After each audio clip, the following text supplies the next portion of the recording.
नमस्कार, पीएनआई समाचार में आपका स्वागत है। यूपी के दो दिग्गज नेताओं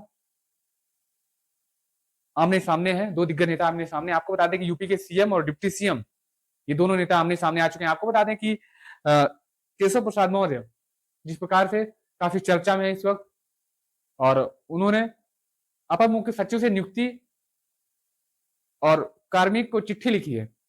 आउटसोर्सिंग और संविदा कर्मी को चिट्ठी लिखी है और उन्होंने आरक्षण का ब्यौरा माँगा है कि आउटसोर्सिंग में संविदा कर्मी को कितने फीसदी क्या आरक्षण दिया गया, इन सबको लेकर के यूपी के डिप्टी सीएम केशव प्रसाद मौर्य ने अपर मुख्य सचिव नियुक्ति और कार्मिक को चिट्ठी उन्होंने लिखा है और चूंकि केशव प्रसाद मौर्य ने कहा कि इस मुद्दे को विधान परिषद में उठा चुका हूं। आपको बता दें क्या भारतीय जनता पार्टी के अंदर जिस प्रकार से रस्साकसी का खेल चल रहा है, तो कहीं ना कहीं क्या सामने आना शुरू हो गया है, क्योंकि सीएम और डिप्टी सीएम के बीच में जो सामंजस्य नहीं बैठ रहा है, अब वो निकल के सामने आ रहा है।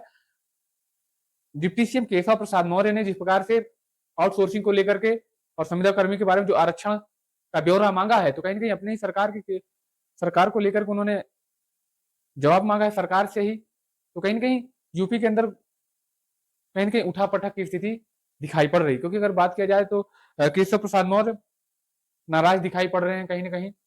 और जिस प्रकार से आप देखे ही होंगे कि महीने में तकरीबन एक हफ्ते का वक्त उनका दिल्ली में व्यतीत होता है और जो सूत्र बता रहे थे कि सीएम योगी से केशव प्रसाद मौर्य नाराज हैं, तो अब वो सामने निकल करके आ रहा है।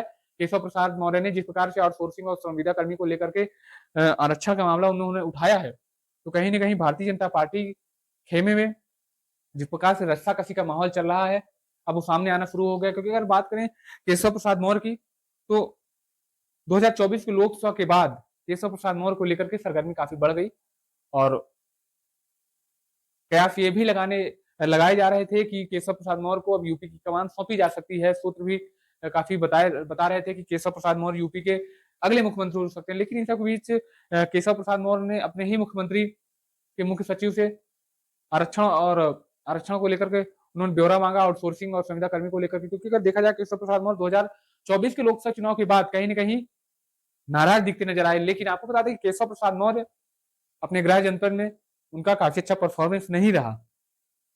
गृह जनपद और मंडल की सीट में भारतीय जनता पार्टी को काफी नुकसान का सामना उठाना पड़ा और उनका गृह जनपद भी लोकसभा 2024 का चुनाव हार चुका। इन सब को लेकर के कहीं ना कहीं रस्साकसी का खेल चल रहा है। लेकिन इन सब बीच केशव प्रसाद मौर्य ने जो मामला उठाया है, कहीं ना कहीं सियासत फिर से गर्मा गई है यूपी की। क्योंकि यूपी के अंदर जिस प्रकार से सीएम योगी और डिप्टी सीएम के बीच में सामंजस्य नहीं बैठ रहा है, अब ये मामला तूल पकड़ता जा रहा है और कहीं कहीं पब्लिक डोमेन में आना शुरू हो गया है।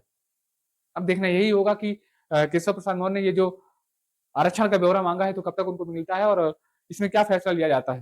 हालांकि आगे की अपडेट के लिए बने रहिएगा पीएनआई समाचार के साथ। जय हिंद, जय भारत।